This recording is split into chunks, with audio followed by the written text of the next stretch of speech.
अचंभा हुआ रुक्मिणी को बहुत ही अचंभा। ये मेहमान कैसा अजीब आ गया है, ये मेहमान कैसा अजीब आ गया है, कैसा अजीब आ गया है, ये मेहमान कैसा अजीब आ गया है। भगवान द्वारकाधीश सिंहासन से गिरते गिरते बचे और नंगे पांव दौड़ लिए हैं। जैसे भगवान दौड़े, देवी सत्यभामा पास खड़ी हैं, देवी रुक्मिणी भी समीप है, आठों पटरानियां पास में हैं। देवियां सोचने लगी कि बड़े बड़े राजा महाराजा मिलने आए, अपने स्थान से भगवान जल्दी खड़े तक नहीं होते थे। ऐसा कौन सा अतिथि आ गया है जिसके लिए नंगे पांव दौड़ चले हैं। जो द्वारपाल श्री सुदामा जी से सीधी बात नहीं करता था, उसने भगवान को इस तरह से दौड़ता हुआ देखा, पीछे पीछे वो भी दौड़ने लगा। जितनी ड्योढ़ियां पार करते हैं, जितने दरबान द्वारपाल भगवान को मिलते हैं, सब भगवान को दौड़ता हुआ देखते हैं। सब आश्चर्यचकित हैं कि ऐसी स्थिति मैंने कभी नहीं देखी, क्यों दौड़ रहे हैं। सब पीछे पीछे अपना भाला बल्लम लेकर दौड़ लगा रहे हैं। भगवान ड्योढ़ी पर पहुंचे, ड्योढ़ी पार करना चाहते हैं, पैर ड्योढ़ी में टकरा गया। इतनी व्याकुलता अपने मित्र से मिलने के लिए भगवान के मन में है। ड्योढ़ी पांव में टकरा गई और श्री भगवान गिरते गिरते बचे। भगवान का पीतांबर धरती पर गिर पड़ा। धरती माता कांप रही थी, मानो पीतांबर ने समझाने के लिए गिरा हो कि हे देवी, ये अपने भक्त से मिलने की उत्कंठा है, तुम व्याकुल मत हो। भगवान कुछ नहीं देख रहे हैं, कौन सामने आ रहा है।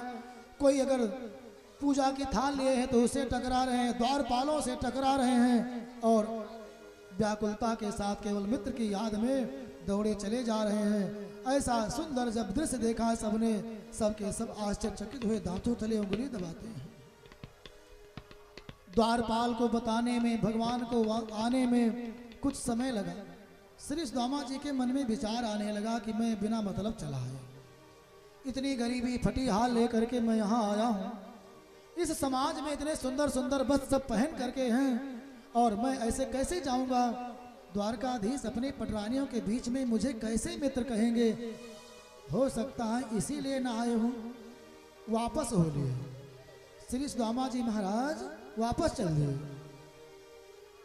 वापस हुए थे, कुछ दूर चले थे, तब तक श्री द्वारकाधीश भगवान मुख्य द्वार को पार करके आगे बढ़े। देखा मेरा मित्र सुदामा वापस जा रहा है। जोर से पुकारा, सुदामा।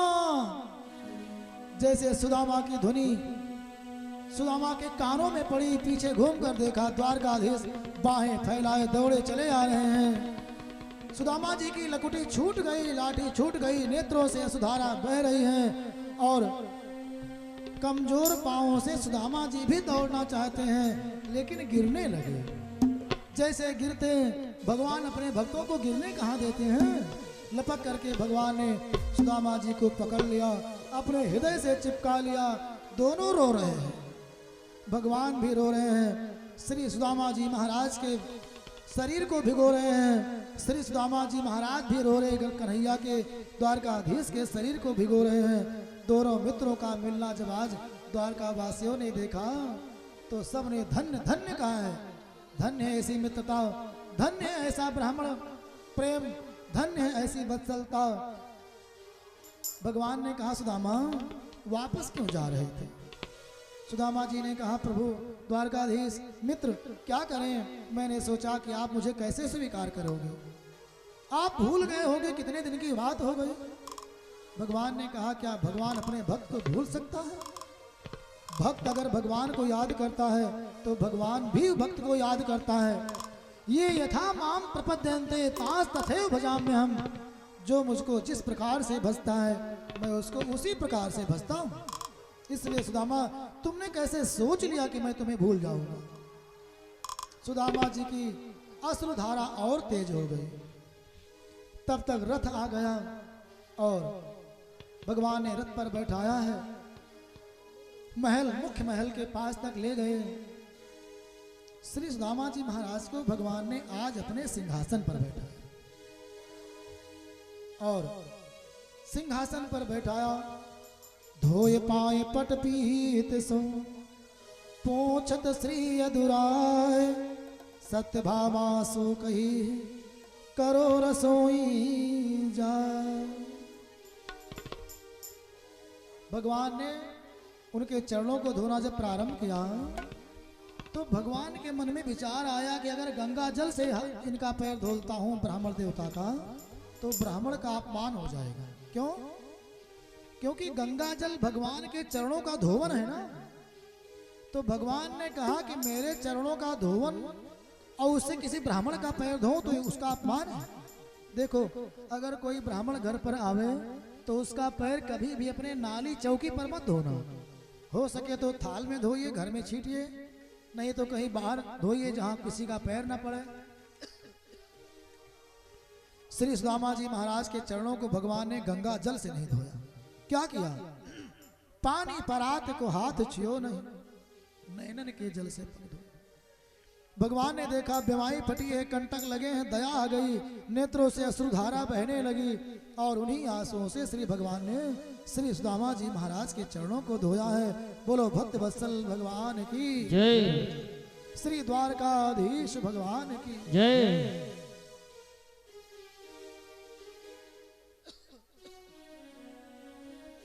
श्री सुदामा जी को सुंदर वस्त्र पहनाया, पंचामृत आज से स्नान कराकर शरीर स्वच्छ किया और ले जाकर के सुंदर आसन पर बैठाया है।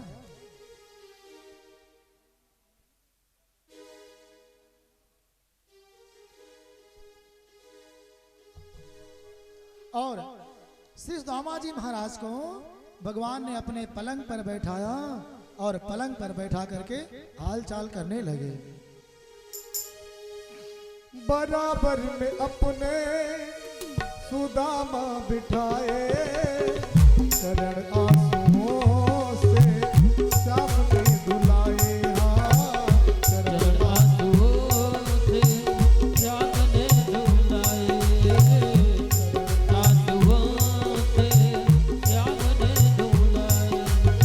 बराबर में अपने सुदामा बिठाए, चरण आंसुओं से सामने धुलाए। हाँ, चरण आंसुओं से सामने धुलाए, चरण आंसुओं से सामने धुलाए।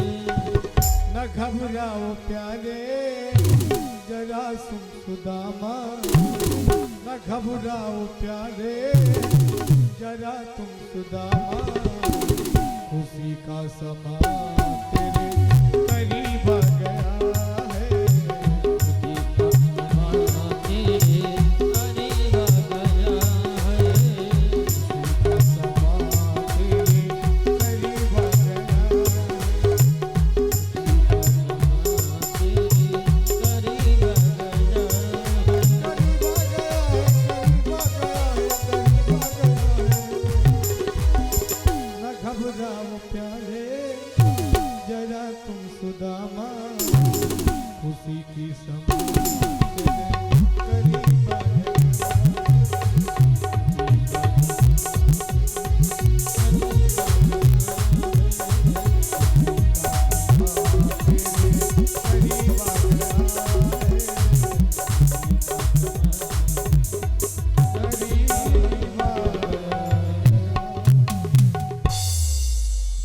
श्री भगवान ने अपने बगल बैठाया, चरणों की सेवा करने लगे। भगवान से कहा सुदामा जी ने, भैया मेरे मित्र हो, ऐसा क्यों करते हो? सुंदर पकवान आए, सुंदर सेवा हुई। भगवान ने पूछा कि हे भैया ये बताओ कि कछु भाभी हमको दियो, काहे न हमको देत, चापी पोठरी काख में रहे कहो के ही हेत। भाभी ने कुछ हमको दिया है? सुदामा जी ने कहा कि भैया कुछ नहीं दिया, छिपाने लगे। भगवान ने जबरदस्ती पोटली को खींच लिया, खोला, बोले इतना सुंदर प्रसाद आपके घर से आया है, आप छिपा रहे हो? आपकी पुरानी आदत नहीं गई सुदामा? भगवान ने कहा कच्चित गुरुकुले भासम ब्रह्मन् स्मरसि नो यतः।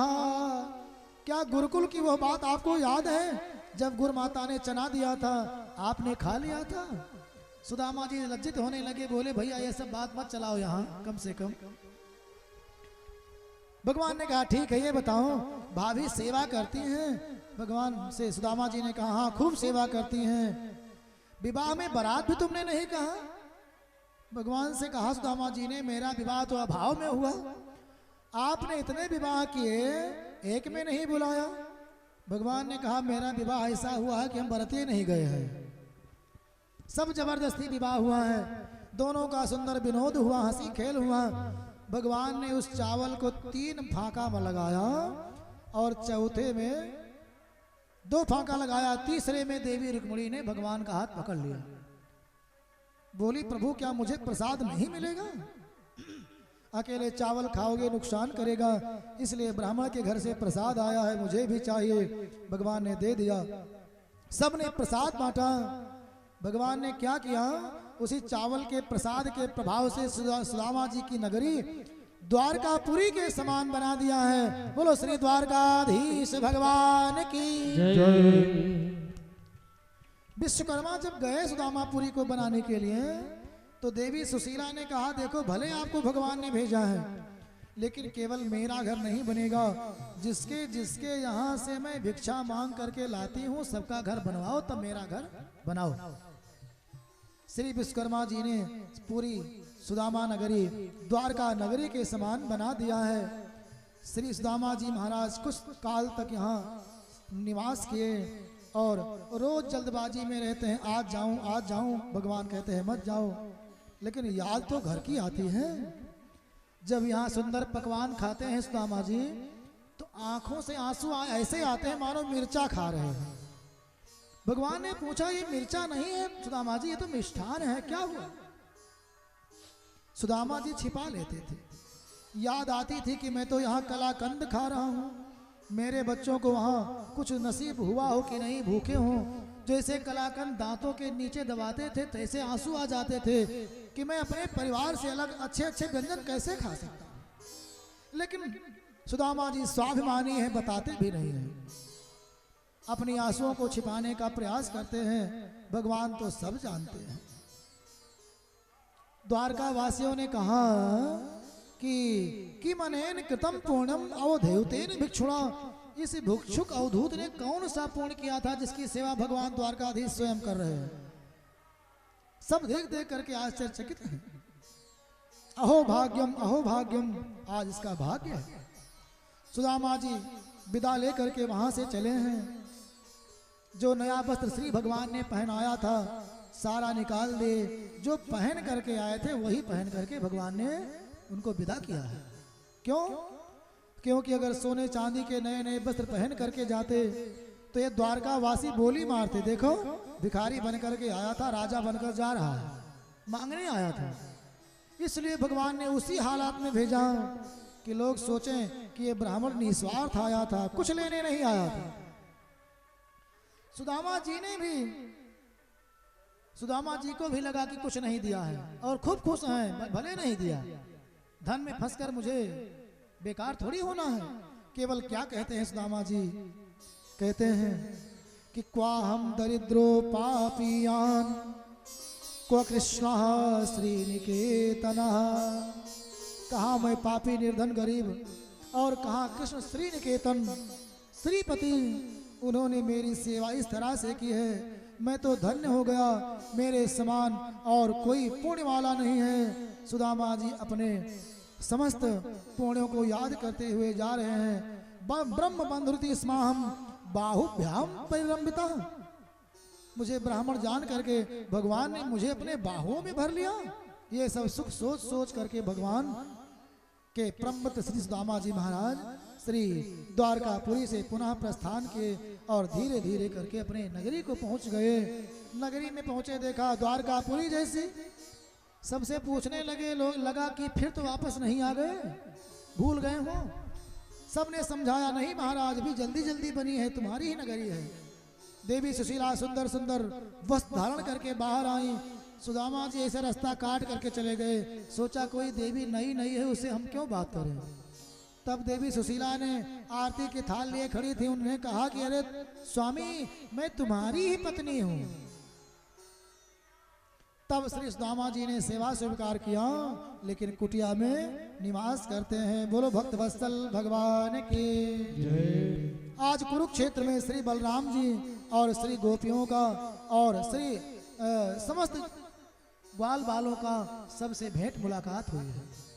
एक सुंदर यज्ञ का आयोजन था, ग्रहण लगा हुआ था। उस ग्रहण के समय समस्त देवी द्रौपदी, देवी उत्तरा, भगवान की सभी पटरानियां और गोकुल की सभी गोपियां, ग्वाल, सब लोग स्नान करने समुद्र में आए थे। आज सबसे भेंट हुई है। और राधा रानी से जब भेंट हुई देवी द्रौपदी की, तो मन प्रसन्न हो गया राधा को देख करके। भगवान की जो पटरानियां थी वे बात किया करती थी कि राधा कैसी है, इतना रटते हैं भगवान। आज राधा का दर्शन हुआ, सबने अपने को धन्य माना। राधा रानी जैसा प्रेम अनन्य भावना से कोई नहीं कर सकता। एक दिन भगवान के शीश में थोड़ा पीड़ा हुई। वैद्य आए, वैद्यों ने कहा, वैद्य बनकर श्री नारद जी आए। नारद जी ने कहा कि अगर कोई इनकी पटरानी अपने चरणों की धूली भगवान के मस्तक पर लगा दे तो इनका सिर दर्द समाप्त हो जाएगा। अब सब रानियों ने कहा, कौन नरक जाए अपने पैरों की धूल पति को लगावे, कि सबने मना कर दिया।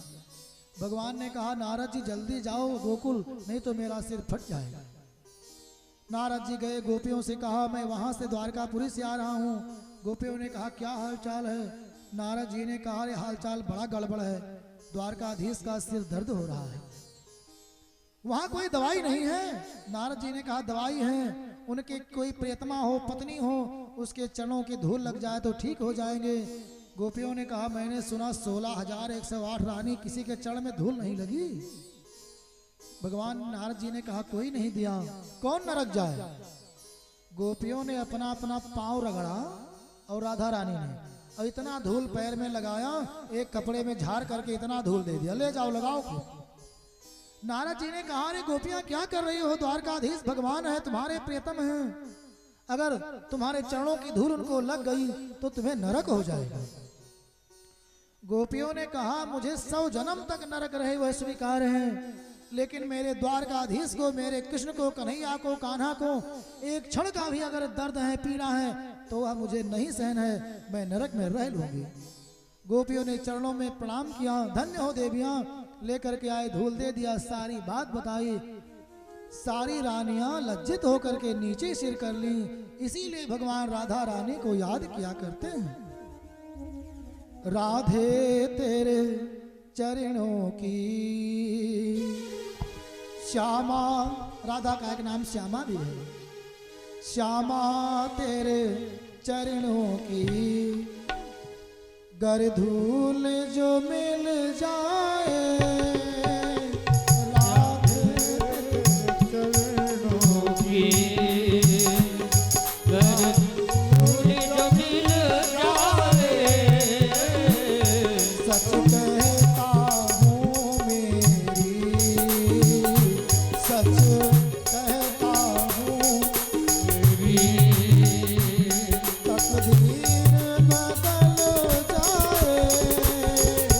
राधे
सच कहता हूँ मेरी तकदीर बदल जाए राधे तेरे चरणों की ओ राधे तेरे चरणों की कर धूल जो मिल जाए सच कहता हूँ मेरी तकदीर बदल जाए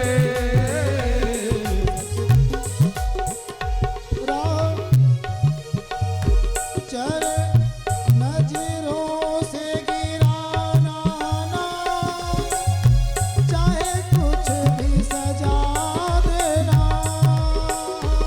चाहे रोज गिराना चाहे जो भी सजा देना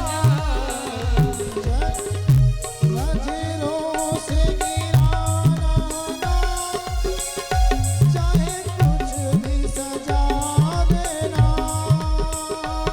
नजरों से गिराना चाहे जो भी सजा देना नजरों से जो गिर जाए नजरों से जो गिर जाए मुश्किल ही संभल पाए नजरों से जो गिर जाए उसकी है संभल पाए सच कहता हूँ मेरी तकदीर बदल जाए राधे तेरे चरणों की धूल जो मिल जाए श्यामा तेरे चरणों की कर धूल जो मिल जाए सच कहता हूँ मेरी तकदीर बदल जाए हमारो धन राधा से राधा से राधा हमारो मन राधा सी राधा सी राधा हमारो धन राधा से राधा से राधा हमारो मन राधा सी राधा सी राधा जीवन धन राधा राधा राधा राधा राधा जीवन धन राधा राधा राधा राधा राधा भक्तों की प्यारी राधा राधा राधा राधा राधा गोपी प्यारी राधा राधा राधा राधा राधा हमारो धन राधा से राधा से हमारो मन राधा सी राधा सी राधा जीवन धन राधा से राधा से राधा हमारो मन राधा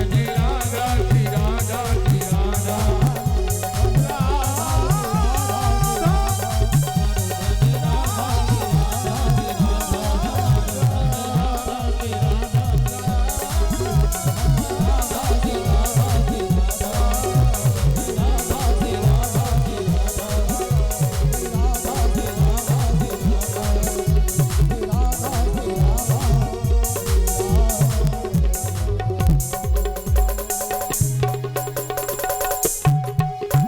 बोलो श्री राधे जय राधा गोविंद भगवान की जय सबने राधा रानी की महिमा को देखा है।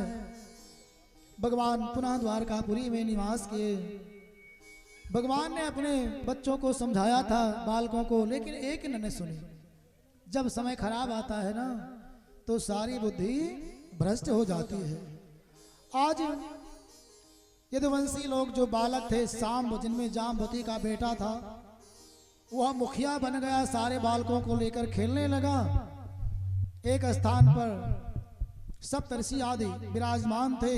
विश्वामित्रो, स्ताहकर्णो, दुर्वासा, भृगुरंगिरा, कश्यपो, वामदेवो, अत्रि, वशिष्ठो, नारदादयः, ये सब ऋषि मुनि विराजमान थे।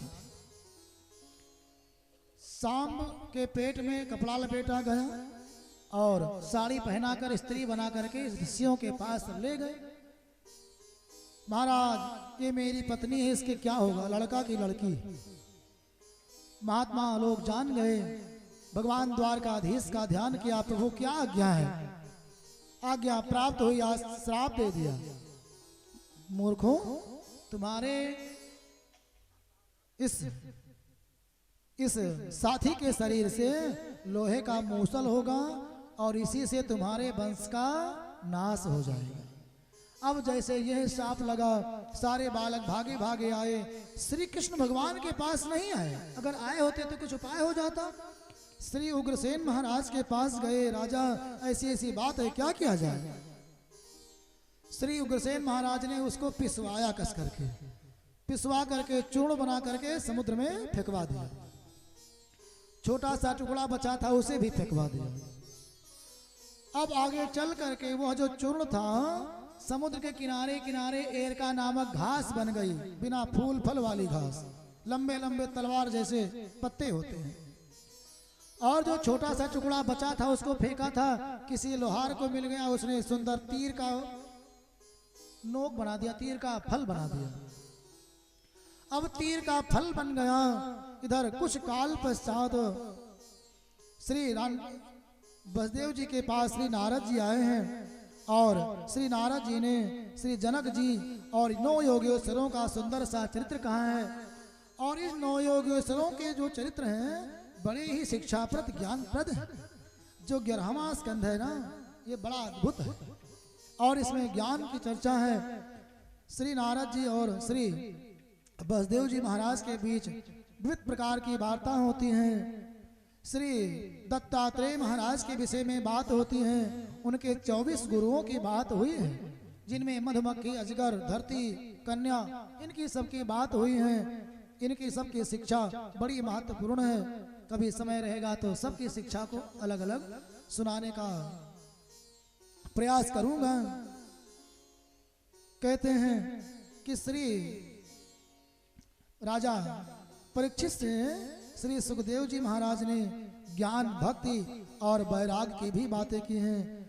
अंत में जब समस्त प्रकार के ज्ञान, वैराग आदि की बात कर लिए और बोले कि हे राजन, ये शरीर क्षण भंगुर है, 5 तत्वों से मिलकर बना है, ये कब नष्ट हो जाए कोई पता नहीं, इसलिए इस शरीर का मोह त्याग देना चाहिए और इस शरीर को परोपकार में ही लगाना चाहिए, क्योंकि जीते जी इस शरीर का कोई उपयोग नहीं है।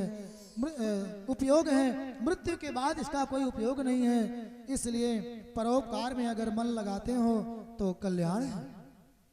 5 कर्मेंद्रियां, 5 ज्ञानेंद्रियां, 5 महाभूत, 5 तत्व, महाचित, अहंकार, प्रकृति, पुरुष आदि मिला करके 25 तत्वों से यह शरीर निर्माण हुआ है और ये शरीर इसी 5 तत्वों में मिल जाता है।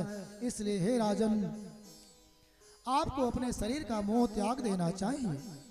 श्री सुखदेव जी महाराज ने मानव धर्म और भगवत धर्म का निरूपण किया। अंत में पूछा कि ये बताओ राजन कि क्या आप मरोगे? श्री राजा परीक्षित ने कहा कि हे प्रभु, आप जैसे गुरु का सानिध्य प्राप्त हो गया और मैं अब नहीं मरूंगा। मुझे पहले मरने का भय था, लेकिन अब मैं जान गया हूं कि यह शरीर अनित्य है, अब मैं नहीं मरूंगा। मेरी आत्मा अजर अमर है, ईश्वर का अंश है और उस ईश्वर में ही लीन हो जाएगी। इसलिए हे महात्मन, अब मुझे मृत्यु का भय नहीं रहा। राजा परीक्षित की इन बातों को सुन करके श्री सुखदेव जी महाराज को परम हर्ष प्राप्त हुआ कि मेरा भागवत सुनाना सफल हो गया। ये मेरा शिष्य अब जीवन मुक्त हो चुका है, शरीर का मोह छूट गया, राज्य का मोह छूट गया। 7 दिन से अनवरत राजा परीक्षित ने बिना भूख प्यास के कथा सुनी थी। श्री सुखदेव जी महाराज ने पूछ लिया कि आपको भूख प्यास क्यों नहीं लगती है? राजा परीक्षित ने कहा, प्रभु, आपके मुखारबिंद से निसृत होने वाली यह ज्ञान गंगा अमृत रूपी कथा जब मुझे प्राप्त होती है तो मेरा मेरी प्यास, मेरी तृष्णा, मेरी क्षुधा भूख सब शांत हो गई हैं। इसलिए हे महात्मन, मैं आपका बारंबार ऋणी हूँ। आपको बहुत बहुत धन्यवाद है, आपका मैं ऋणी हो गया। आपने बड़ी मेरे ऊपर कृपा किया, जो ऐसा सुंदर चरित्र मुझे सुनाया। सबने मिल करके श्री सुखदेव भगवान की पूजा किया है। जितने संत महात्मा थे सबने यथाशक्ति श्री सुखदेव जी की पूजा की। कथावाचक की पूजा करना चाहिए। पूजा करने न करने से श्री सुखदेव महाराज को तो कोई फर्क पड़ने वाला नहीं था। उन्हें आदर सम्मान का क्या फर्क, वो तो परमहंस हैं। प्रारंभिक श्लोक में ही कहा गया, यम प्रव्रजंत मनुपेत मपेत कित्तम द्वैपायनो विरह कातरा आजुआव। जब श्री सुखदेव जी का जन्म हुआ तुरंत जंगल चल दिए। व्यास जी महाराज रोकते हैं, बेटा बेटा करते हैं, लेकिन वो कहाँ रुकने वाला जा रहा है। तब पेड़ों ने कहा कि तुम्हारा बालक तो परमहंस है। परमहंस का मतलब होता है जिसके अंदर कोई भेदभाव ना रहे। जब श्री सुखदेव जी महाराज जा रहे थे, रास्ते में एक सरोवर में कुछ माताएं स्नान कर रही थी। ऐसे स्नान करती रह गई। जब व्यास जी पीछे पीछे पहुंचे, सबने अपना वस्त्र पहनना चालू कर दिया। व्यास जी ने कहा, देवी मेरा 16 साल का पुत्र चला गया, आपने वस्त्र नहीं पहना है। मैं बूढ़ा हो गया, मेरे सामने क्यों वस्त्र पहनने लगी। तब उन देवियों ने कहा, महात्मन आपका पुत्र परमहंस है। कौन स्त्री कौन पुरुष, मान सम्मान, ठंडी गर्मी, दुख सुख, उसको कुछ पता नहीं है। लेकिन आप तो स्त्री पुरुष में भेद जानते हो। तो ऐसा परमहंस श्री सुखदेव स्वामी के लिए पूजा करो ना करो क्या फर्क पड़ता है। लेकिन सबने पूजा किया और धीरे धीरे करके श्री सुखदेव जी महाराज अपने उस यात्रा पर चले गए बद्रिकाश्रम की ओर। सबने श्री सुखदेव महाराज की जय जयकार की है। बोलो श्री सुखदेव भगवान की जय। श्री व्यास जी महाराज की जय। श्री सुखदेव जी उधर गए, इधर तक्षक नामक नाग चला है। श्रीमद् देवी भागवत में इसका विशद वर्णन है। नाग के काटने चलने और सारी प्रक्रिया है।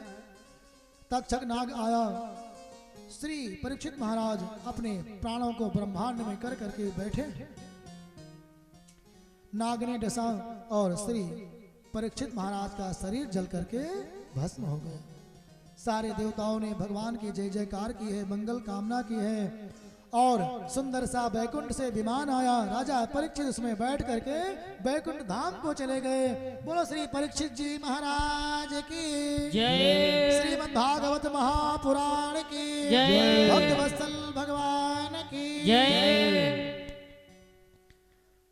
सभी लोग बोलेंगे, नाम संकीर्तनम यस्य नाम संकीर्तनम यस्य सर्व पाप प्रणाशनम सर्व पाप प्रणाशनम प्रणामो दुख शमनः प्रणामो दुख समनः तम नमामि हरिम परम। तम नमामि हरिं परम। सभी लोग हाथ जोड़ लेंगे। नाम संगम यस्य नाम संकीर्तनम यस्य सर्व पाप प्रणाशनम सर्व पाप प्रणाशनम प्रणामो दुख शमनः प्रणामो दुख समनः तम नमामि हरिम परम। तम नमामि हरिं परम।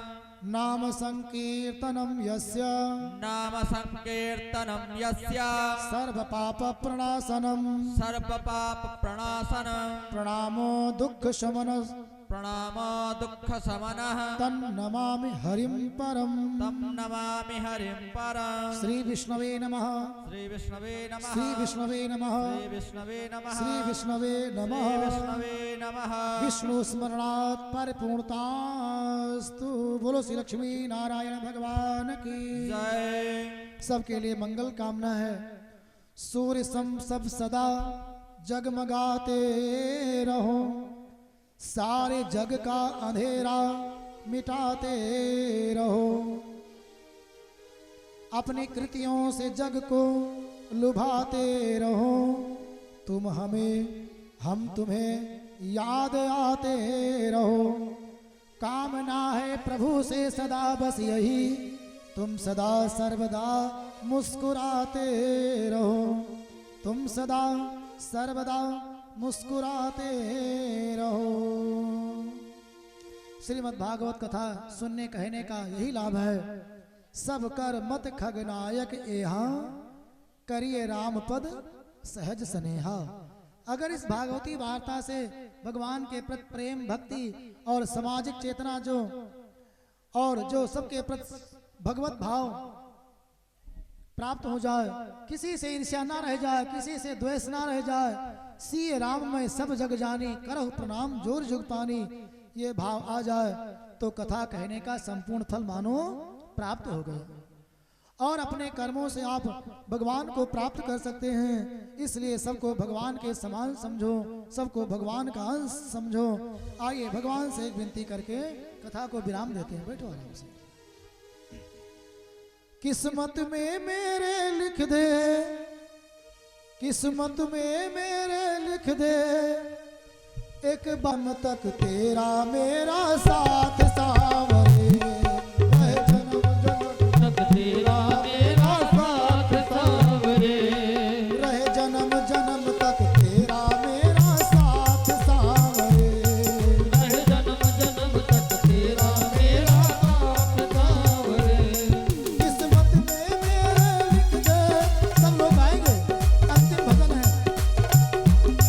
किस्मत में मेरे लिख दे, एक बात सावरे, रहे जन्म जन्म तक तेरा मेरा साथ सावरे, रहे जन्म जन्म तक तेरा मेरा साथ सावरे, रहे जन्म जन्म तक तेरा मेरा साथ सावरे। रहे जन्म जन्म तक तेरा मेरा साथ सावरे।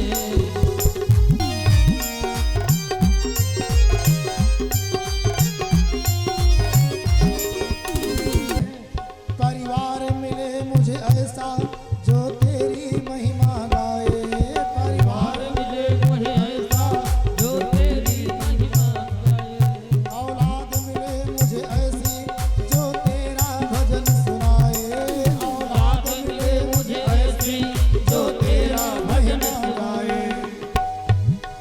चरणों में झुकाता जाऊं, चरणों में झुकाता जाऊं, ये माथ सांवरे, रहे जन्म जन्म तक तेरा मेरा साथ सांवरे, रहे जन्म का तेरा मेरा साथ सावरे, रहे जन्म जन्म का तेरा मेरा साथ सावरे। किस्मत में मेरे लिख दे, किस्मत में मेरी लिख दे, एक बात सांवरे, रहे जन्म जन्म तक तेरा मेरा। ना हीरा ना मोती मांगो, ना चांदी ना सोना मांगो, ना मोती दीना सोना, ना हीरा ना मोती मांगो, ना चांदी ना सोना, ना हीरा मांगू ना चांदी ना सोना, ना हीरा ना मोती मांगो, ना चांदी ना सोना मांगो। ना चांदी ना सोना। तू साथ रहे अब मेरे, तू साथ रहे अब मेरे, तुझ जैसा साथी मांगो। हाथों में ले ले मेरा, हाथों में ले ले मेरा, अब हाथ सांवरे, रहे जन्म जन्म तक तेरा मेरा साथ सांवरे, रहे जन्म जन्म का तेरा मेरा साथ सावरे, रहे जन्म जन्म तक तेरा मेरा साथ सांवरे। रहे जन्म जन्म का तेरा मेरा साथ सावरे। किस्मत में मेरे लिख दे, एक बात सांवरे, किस्मत में लिख दे एक बात साथ सांवरे, रहे जन्म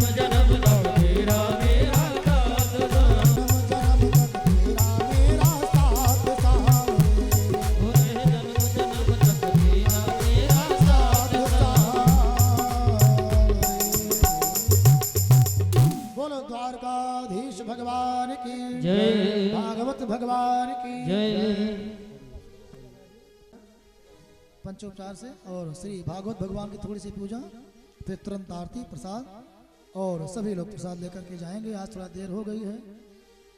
7 दिन तक लगभग 4 घंटा रोज बोलना पड़ा है, तो लगभग 28 घंटा हमने आपको कष्ट दिया। और कोई अगर इसमें ऐसी कोई बात आई हो कि किसी के दिल को ठेस पहुंची हो, या कोई ऐसी बात हो जो समाज के लायक ना रही हो, या कोई गलती हुई हो, तो उसके लिए हम क्षमा प्रार्थी हैं। क्योंकि आप लोग जमीन पर बैठे जमींदार हो, हम तो चौकी पर बैठे चौकीदार हैं, तो वैसे भी छोटे उम्र में भी छोटे हैं। इसलिए बस भगवान की भक्ति बनाए रहें और मैं मुझको भी आशीर्वाद प्रदान करते रहें और गलतियों को।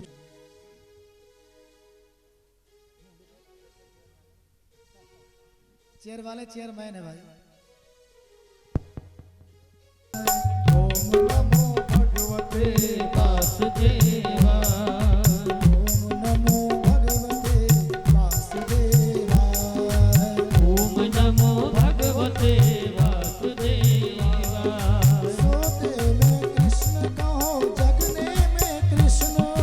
सोते में कृष्ण कहो जगते में कृष्ण रात दिन सपने में कृष्ण कृष्ण कृष्ण। ओम शिवा ओम नमो भगवते वासुदेवाय। ओम नमो भगवते वासुदेवा जात जात कुछ न कहो इसके सिवाय। जात जात कुछ न कहो इसके सिवाय। ओम नमो भगवते वासुदेवाय।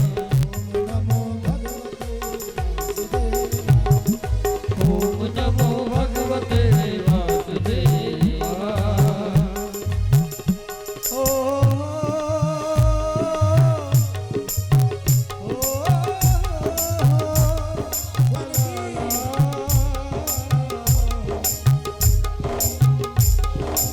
ओम नमो भगवते वासुदेवाय। ओम नमो भगवते वासुदेवा। नमो भगवते वासुदेवा। स्तुतसवेरगुं सर्वगणगुं स्वस्तये आत्मसनि प्रजा सनि वधुसनि लोकसन्न भयसनि अग्निः प्रजां बहुलां मे करोत्वन्नं पयोरेतोऽस्मासु धत्त। सभी भक्त में बसा कर प्रभु जी को अपने मन में बसाते हुए सभी लोग आरती करेंगे।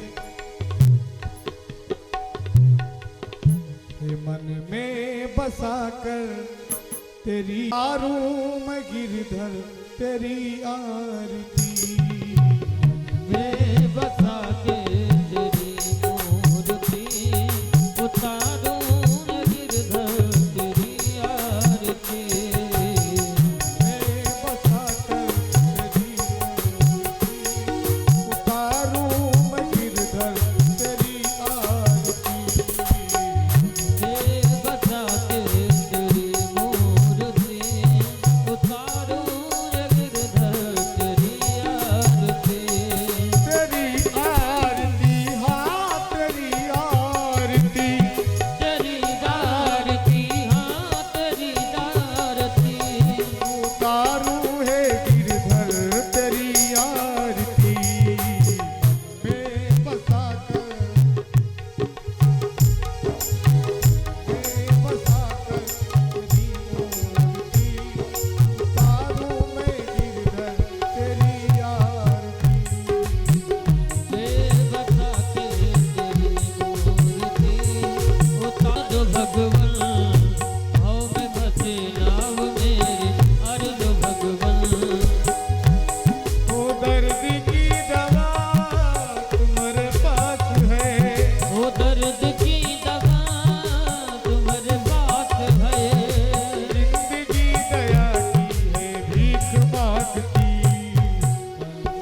उतारू मैं गिरधर तेरी आरती।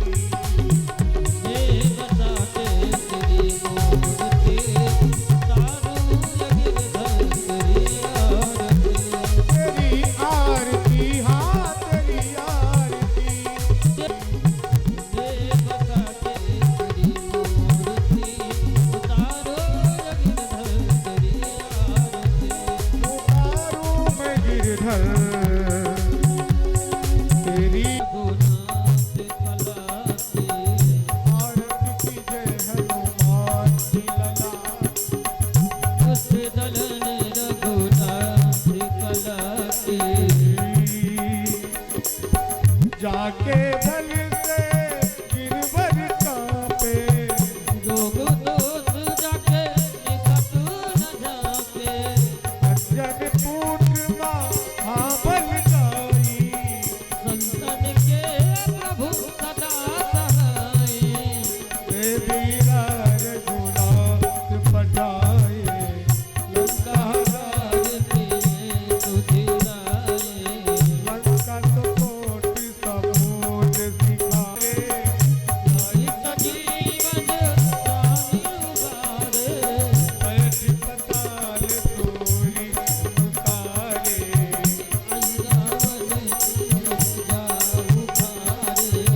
पाए भुजा असुर दल मारे। दहिने भुजा संत जन तारे। नर मुनि जन आरती उतारे। जन थाल कपूर लौटाई। आरत करके अंजलाए। जो हनुमान जी की आरती गावे। तुलसीदास जन कीरत गाए। आरती की जय हनुमान जी लला की। दुष्ट दलन रघुनाथ कला की। आरती की जय हनुमान जी। दुष्ट दलन रघुनाथ कला की। आरती की जय हनुमान जी लला की। दुष्ट दलन रघुनाथ कला की। उस दलन रघुनाथ कला की।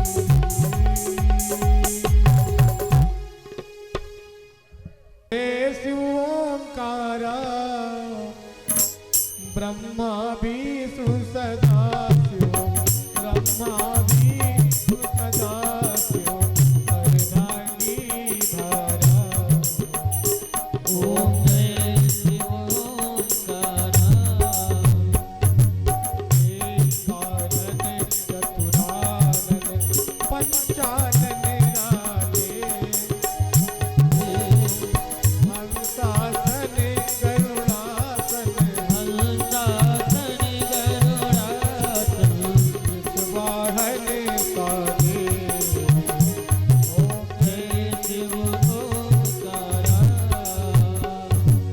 दो भुज चार चतुर्भुज दस भुज अति सोहे। बाबा दस भुज अति सोहे। त्रिगुण रूप निरखता। त्रिगुण रूप निरखता। भुवन जन मोहे।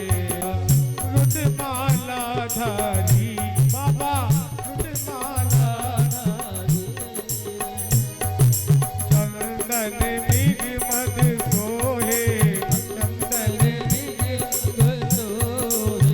आले सती धारी। ओम जय शिव ओंकारा। श्वेतांबर पीतांबर पागांबर अंगे। आदिक गरुड़ाजे। भूतादिक संगे। ओम जय शिव ओंकारा। कर के माथ कमंडल चाक्र त्रिशूल धरता। बाबा तुल करता। जग करता जग भरता।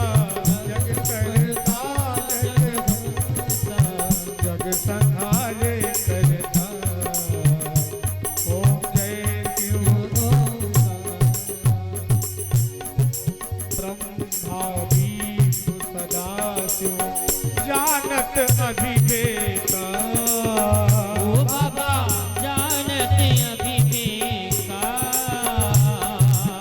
प्रणवाक्षर के नादे प्रणवाक्षर के नादे काशी में विश्वनाथ त्रिगुण स्वामी की आरती जो कोई नरे मुसहित गावे हरि हर सावे मनवांछित फल पावे ओम हर हर हर महादेव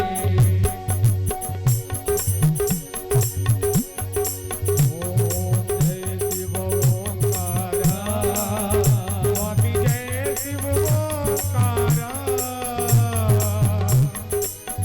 महावीर सदा शिव धारा ओम जय शिव ओंकारा ओम जय शिव ओंकारा स्वामी जय शिव ओंकारा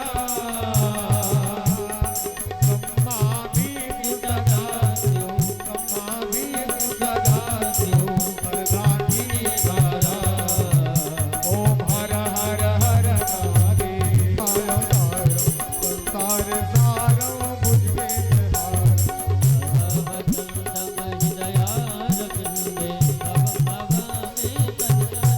त्वमेव माता च पिता त्वमेव बन्धु च सखा त्वमेव विद्याधरं त्वमेव मनोजवं मारुततुल्यवेगं जितेन्द्रियं बुद्धिमतां वरिष्ठं माता श्रीरामदूतं हरे राम हरे राम हरे हरे राम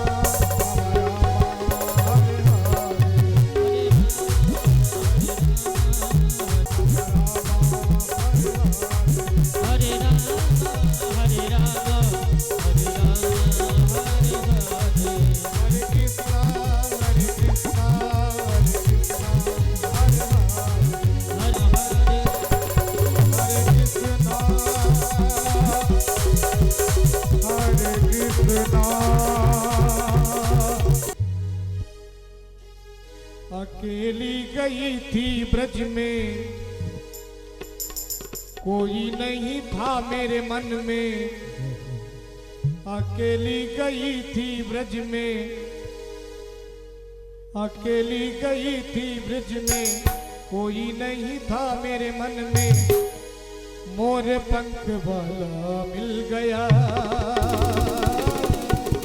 मोर पंख वाला मिल गया मोर और पंख वाला मिल गया मोर पंख वाला मिल गया मोर पंख वाला मिल गया मोर पंख वाला मिल गया मोर पंख नींद चुराई बंसी बजा के चैन चुराया चैन चुरा के नींद चुराए बंसी बजा के चैन चुराया हो नींद चुराई मेरी बंसी बजा के चैन चुराया मेरा चैन चुरा के नींद चुराई मेरी बंसी बजा के चैन चुराया मेरा चैन चुरा के लगी आस मेरे मन में लगी आस मेरे मन में गई थी मैं वृंदावन में गई थी वृंदावन में लगी आस मेरे मन में गई थी मैं वृंदावन में लगी आस आस मेरे मन में गई थी वृंदावन में बांसुरी वाला मिल गया हो